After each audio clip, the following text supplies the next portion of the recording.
नए नए skin surgeries के थ्रू अपने आंखों के यहाँ से पूरे मतलब फेस पे सर्जरीज करवाते हैं। तो वो जो स्किन आता है वो इन मासूम बच्चों का स्किन आता है जो उनके बॉडी से पील करके निकाला जाता है।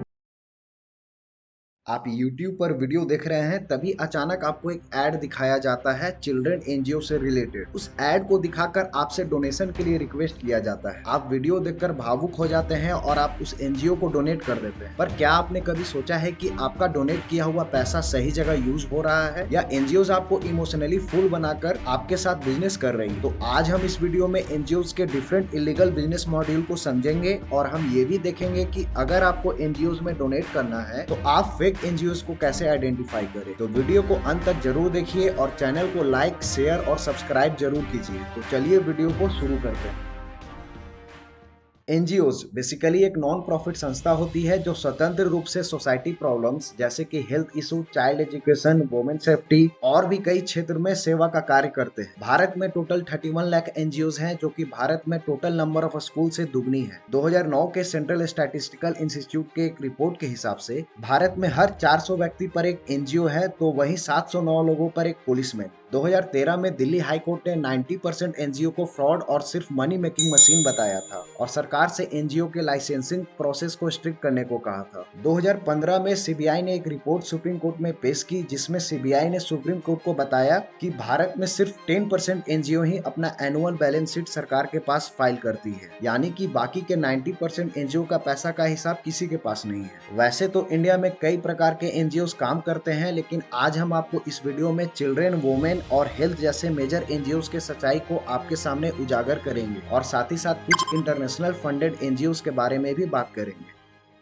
चिल्ड्रन एनजीओ एक बहुत ही कॉमन एनजीओ है जो आपको इंडिया में हर जगह मिल जाएंगे। बेसिकली ये एनजीओ दो तरीके से इलीगल पैसा रेज करते हैं। पहला, फॉल्स डेटा को आपके सामने दिखाकर। फॉर एग्जांपल, एक एनजीओ है जो गरीब बच्चों के शिक्षा क्षेत्र के लिए काम करती है। वो गरीब बच्चों को पढ़ाने के लिए 10 ट्यूशन रन कराती है और उन ट्यूशन में 500 बच्चे पढ़ते हैं। तो एनजीओ ओनर किसी भी डोनर से पैसा मांगते समय 10 ट्यूशन की जगह 50 ट्यूशन सेंटर्स और 2500 बच्चे का फॉल्स डेटा डोनर्स को दिखाती है। वो जानते हैं कि डोनर्स के पास इतना टाइम नहीं है कि वो सभी सेंटर्स पे जाएं और 50 सेंटर्स का निरीक्षण करें। फिर भी अगर कोई डोनेटर उस एनजीओ के ऑथेंटिसिटी को देखने के लिए वहां आता है तो एनजीओ ओनर उसी 10 ट्यूशन सेंटर को दिखा देते हैं। इस तरह से फॉल्स डेटा को दिखाकर एनजीओ ओनर डोनेटर से लाखों करोड़ों रुपए अपने एनजीओ में डोनेट करवाती है। गवर्नमेंट से बचने के लिए भी एनजीओ ओनर फेक बिल्स बना लेते हैं। दूसरा है बच्चों को बेचकर पैसा कमाना। व्यूअर्स, आपको जानकर हैरानी होगा कि बहुत से चिल्ड्रन रिलेटेड एनजीओस बच्चे को सेल करके पैसा कमाते। इसे समझने के लिए हमें दिल्ली के इस केस को समझना होगा। दिल्ली के द्वारका में राष्ट्रीय जनहित सेवा संस्थान के नाम से एक एनजीओ चला करता था। इस एनजीओ का मॉड्यूस ऑपरेंडा ही ये था कि वो कपल्स को उनके प्रेफरेंस के हिसाब से,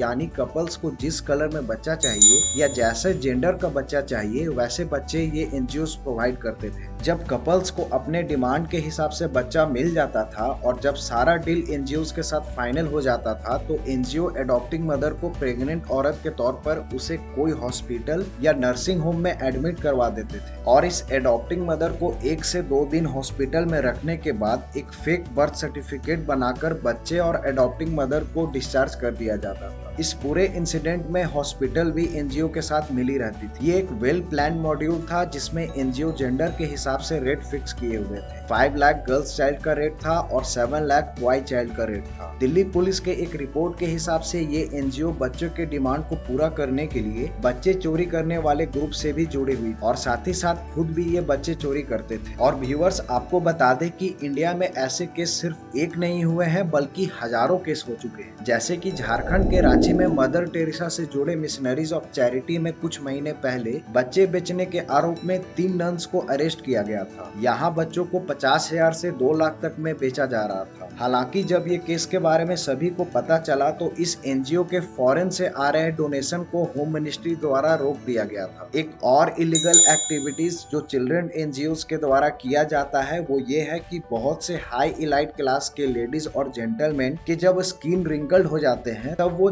जवान दिखने के लिए अपने चेहरे पर सर्जरीज करवाते हैं। आपको बता दें कि सर्जरीज में यूज किया हुआ स्किन्स बेबीज के होते हैं, जो बेबीज के बॉडी को पील करके निकाला जाता है। ऐसे कामों के लिए बेबीज की जरूरत होती है और इस कमी को पूरा करने के लिए चिल्ड्रन एनजीओज का सहारा लिया जाता है। तो वो बच्चों की स्किन जैसे, एकदम बेबी स्किन जैसे नए नए स्किन सर्जरीज के थ्रू अपने आंखों के यहाँ से पूरे मतलब फेस पे सर्जरीज करवाते हैं। तो वो जो स्किन आता है वो इन मासूम बच्चों का स्किन आता है जो उनके बॉडी से पील करके निकाला जाता है।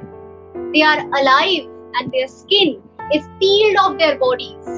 हाल ही में विभोर आनंद, जो कि एक लॉयर है, उन्होंने एक इंसिडेंट के बारे में बताया था कि मुंबई में 3 महीना के अंदर 300 से भी ज्यादा माइनर गर्ल्स ऑर्फेन से गायब हो चुके हैं। वो बच्चे कहाँ गायब हुए हैं आज तक किसी को भी नहीं मालूम चला। हालांकि ये सब इंसिडेंट से ये साबित नहीं होता है कि सब एनजीओज बुरे होते हैं। अभी भी बहुत से चिल्ड्रन एनजीओज हैं जो कि चाइल्ड ट्रैफिक को रोकने के लिए ग्राउंड लेवल पर अच्छे काम करते हैं। चाइल्ड केयर के अलावा दूसरा सबसे पॉपुलर एनजीओ है हेल्थ रिलेटेड एनजीओस। ये भी आपको इंडिया में हर जगह मिल जाएंगे, पर यहाँ भी लोगों के लाइफ से खेलकर एनजीओस इलीगल वे में पैसा कमाती है। एक डेटा के हिसाब से इंडिया में हर साल 2 लाख किडनी की जरूरत होती है, पर इसमें से सिर्फ 3% डिमांड ही पूरी हो पाती है, जिसके कारण ऑर्गन ट्रांसप्लांटिंग का इलीगल मार्केट भी शुरू हो गया है और कई सारे हेल्थ रिलेटेड एनजीओस इसे बिजनेस बना लिए। फॉर एग्जाम्पल, तमिलनाडु के एक एनजीओ एसटी जोसेफ हॉस्पिटल गरीब, बेसहारा और मेंटली चैलेंज लोगों का देखभाल करने का दावा करती थी, पर वहां के आसपास के लोगों का कहना था कि ये एनजीओ इलीगल ऑर्गन हार्वेस्ट करने का एक सेंटर है और यहाँ रह रहे लोगों को बुरे तरीके से मार दिया जाता था और उनके मरने के बाद उनके ऑर्गन्स को इलीगल ऑर्गन मार्केट में बेचा जाता था। 2018 में पुलिस ने वहां से 86 लोगों को रेस्क्यू किया था। हमारे समाज में दहेज एक बहुत बुरी प्रथा है। इसके कारण कई गरीब माँ बाप अपनी बेटी को शादी नहीं करवा पाते हैं, पर आज हम आपको गरीब लड़कियों के शादी फ्री में करवाने वाले एनजीओ के बारे में बताएंगे। बिहार के कैमूर में पुलिस ने एनजीओ के नाम पे चल रहे इलीगल वुमेन ट्रैफिक के बिजनेस का भंडाफोड़ करते हुए 11 लोगों को गिरफ्तार किया था। ये एनजीओ गरीब लड़कियों के शादी करवाने के नाम पर लड़कियों को शहर ले जाकर वहाँ बेच देते थे। इस एनजीओ के लोग गांव-गांव घूमकर वैसी गरीब बच्चियों को ढूंढते थे जिनका विवाह पैसे के कारण नहीं हो पाता था और उनको शादी करवाने के बहाने से शहर ले आते थे। शहर में ले आने के बाद उनको रेड लाइट एरियाज में 2 से 3 लाख प्रति गर्ल्स के दाम में बेच देते थे। शॉकिंगली ये सब कामों के लिए एनजीओज ने महिलाओं को भी शामिल करके रखा था। हालांकि व्यूअर्स, मैं आपको फिर से बताना चाहूंगा कि ये सब इंसिडेंट से ये साबित नहीं होता है कि सब एनजीओज बुरे होते हैं। बहुत से एनजीओज ऐसे भी होते हैं जो रेड लाइट एरियाज में फंसी हुई लड़कियों को निकालने का भी काम करते हैं।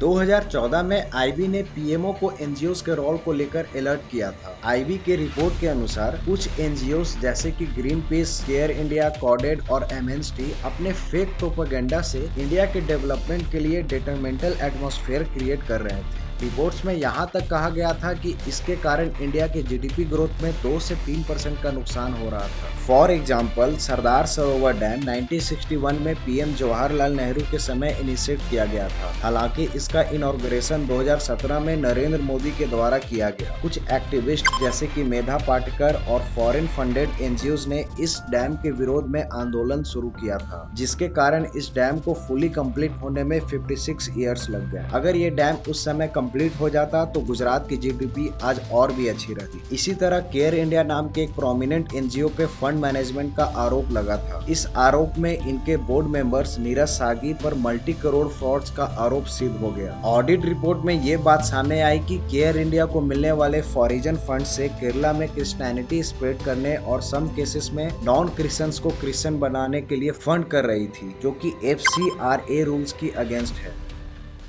ये सब सुन के शायद आप चौंक गए होंगे और डोनेशन नहीं करने का सोच रहे होंगे, पर आपको घबराने की जरूरत नहीं है, क्योंकि हम आपको कुछ तरीके बताएंगे जिससे आप सही और फेक एनजीओज में डिफरेंशिएट कर पाए। सबसे पहला है go and check for NGOs registration on NGO Darpan. NGO Darpan Bharat सरकार का साइट है जिसपे आपको रजिस्टर्ड एनजीओज का लिस्ट मिल जाएगा। साथ ही साथ आपको इस साइट पर बैंड एनजीओज का भी लिस्ट मिल जाएगा। दूसरा है check online presence and read reviews. किसी भी एनजीओ में डोनेट डोनेट करने से पहले आप उन एनजीओज के ऑनलाइन प्रेजेंस और रिव्यूज को देखें और पढ़ें। तीसरा, जो कि सबसे इम्पोर्टेंट है, आप उन एनजीओज को ज्यादा प्रेफर कीजिए जिनको आप पर्सनली जानते हैं या जहां आप रेगुलरली विजिट कर सकते हैं। और लास्टली, अगर आप डोनेट नहीं करना चाहते हैं तो आप खुद पर्सनल लेवल पर मदद कीजिए। तो इस वीडियो में हम आपको एनजीओज के इलीगल एक्टिविटीज से अवेयर करा रहे थे। अगर इस वीडियो से आपको कुछ नई जानकारी मिली हो तो आप प्लीज इस वीडियो को लाइक, सब्सक्राइब और शेयर जरूर करें ताकि अधिक से अधिक लोग इस वीडियो के माध्यम से अवेयर हो सके। तो तब तक के लिए धन्यवाद।